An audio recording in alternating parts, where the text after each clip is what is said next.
Bonjour à vous, heureuse de vous retrouver aujourd'hui pour un nouveau rendez-vous emploi-carrière depuis InfoPresse.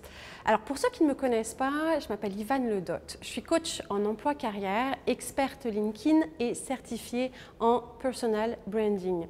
Alors je me suis donné comme mission d'être un agent de changement auprès des entreprises, auprès des professionnels, pour qu'ils puissent davantage tirer profit de leur potentiel, se réaliser et devenir l'entrepreneur de leur carrière. Alors l'objectif de ce rendez-vous, c'est justement de vous équiper davantage dans votre recherche d'emploi, dans le développement de votre carrière et ça de manière plus efficace.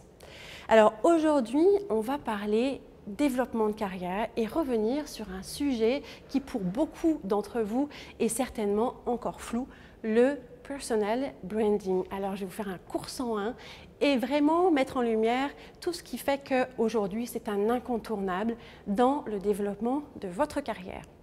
Alors bien évidemment, je vous invite à liker, on aime beaucoup les petits pouces bleus, à relayer l'information, à commenter et puis à ne pas hésiter à aller sur mon site web pour aller chercher de l'information complémentaire, yvanledotte.ca.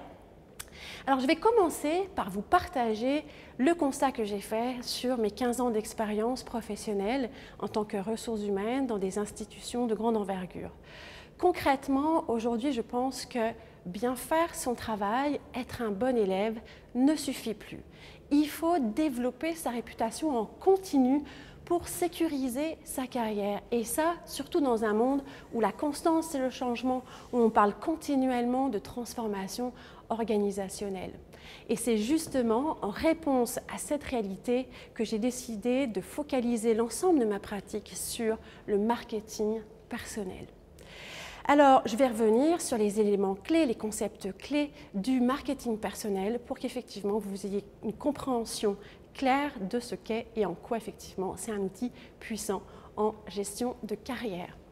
Premier élément, il faut que vous compreniez que vous avez tous une marque, que vous soyez femme au foyer, que vous soyez professionnel ou leader, sachez que chaque jour, dans tout ce que vous faites, de la façon de vous exprimer, vous transmettez vos valeurs, vos missions, vos forces et les gens qui vous côtoient se font une opinion sur vous.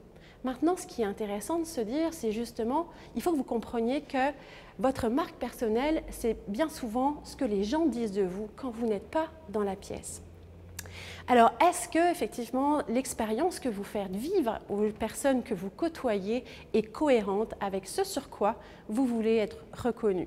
Alors, le marketing personnel sert justement à ça, à développer votre réputation, à la maîtriser en fonction finalement des forces que vous avez, des talents sur lesquels vous voulez être reconnu et qui font vraiment partie de vous.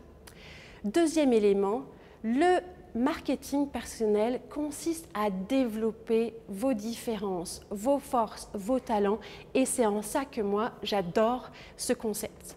Parce que effectivement c'est une pratique qui est vraiment à contre-courant de ce qu'on peut voir aussi dans le monde de l'entreprise.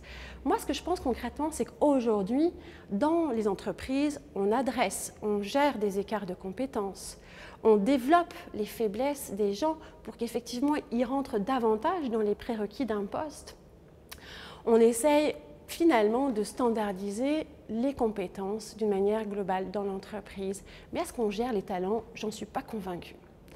Alors je vous dirais que le principe clé du marketing personnel, c'est justement ça, c'est de croire finalement en la valeur, en la différence des gens pour contribuer plus largement au monde de l'entreprise.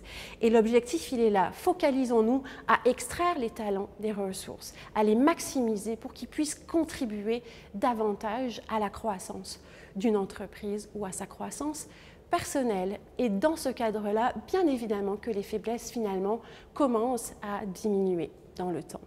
Et c'est ça qui est hyper intéressant.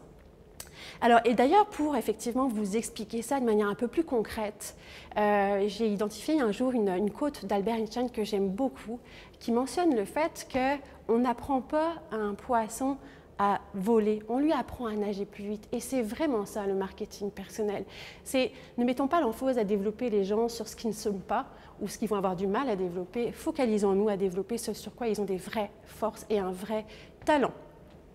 Troisième élément, le marketing personnel, c'est apprendre à valoriser nos forces, notre offre de service, en quoi finalement elle est distinctive, nos éléments de distinction. Il ne s'agit pas, contrairement à ce que peut penser la plupart des gens, de se vanter. Alors, comprenez bien que développer finalement son marketing personnel, c'est s'offrir l'opportunité de ne pas être perçu comme une commodité, de ne pas être un élément interchangeable. Et puis, on s'entend, on veut tous avoir la sensation d'être perçu comme quelqu'un d'unique, hein. Donc, c'est ça qu'il faut cultiver. Alors, que vous soyez en recherche d'emploi, que vous soyez professionnel, que vous soyez entrepreneur, je vous dirais qu'aujourd'hui, il est primordial que vous soyez clair sur vos éléments de distinction et que vous soyez à même de les exprimer de manière à développer votre attractivité puis votre connaissance. Alors, il ne s'agit pas, donc, comme je vous l'ai mentionné, de vous vanter, mais bien de démontrer au quotidien votre valeur ajoutée, la valeur ajoutée que vous apportez à vos clients, à votre entreprise, etc. Quatrième concept clé. Le personal branding, c'est vraiment développer toute votre authenticité. C'est vraiment se focaliser à extraire ce qui vous rend unique et à le sublimer. Je vais revenir sur le marketing entreprise. Les entreprises et les marques qui ont été à succès, ce sont des marques qui ont tout basé sur leur ADN. Elles sont vraies, elles sont authentiques, elles sont réelles. On peut penser à Apple, on peut penser à Volvo, etc. Finalement, ce qu'il en ressort, c'est qu'il n'y a pas de distinction entre l'expérience client qu'elles font vivre et la communication qu'elles déploient. Il y a une cohérence, elles sont authentiques et le marketing personnel est basé sur ces mêmes piliers. On va chercher toute l'authenticité d'une ressource. Et d'ailleurs, quand je travaille avec un client, la première étape, c'est vraiment de travailler avec eux sur un travail d'introspection pour extraire les éléments de leur marque, donc leur mission, leurs valeurs, leurs forces, etc. Mais aussi de s'assurer de valider ces éléments de marque à travers un sondage 360 que l'on fait passer à l'ensemble de son entourage, la famille, les amis, les subordonnés, les gestionnaires, employés, etc. Et ce qui est intéressant, c'est de voir finalement le décalage entre la propre perception de la personne et la perception des autres et de camper un plan d'action sur des forces qui sont validées par tous et de faire en sorte qu'elles soient maximisées dans le quotidien pour amener la personne à un autre niveau dans la gestion de sa carrière. Alors j'espère que je vous ai apporté des éléments qui sont clairs, qu'aujourd'hui c'est beaucoup plus clair, on va dire, pour vous, ce concept de marketing personnel. Mais ce qu'il faut que vous reteniez, c'est que finalement, le marketing personnel, c'est un outil qui vous permet de finalement d'être davantage vous-même au quotidien, de pouvoir aligner davantage qui vous êtes avec ce que vous faites et comment vous le faites. Et c'est en ça que cet outil-là, il est génial, il est puissant parce que ça permet réellement de réaligner votre carrière sur ce que vous êtes vraiment en tant qu'individu et de l'amener à plus haut niveau. Alors voilà, écoutez, je pense qu'on a fait le tour des éléments que je voulais vous apporter aujourd'hui. On se retrouve la semaine prochaine, jeudi à 9h30. Et puis dans l'attente, moi je vous souhaite une bonne fin de semaine. Et on se dit bye bye, au revoir.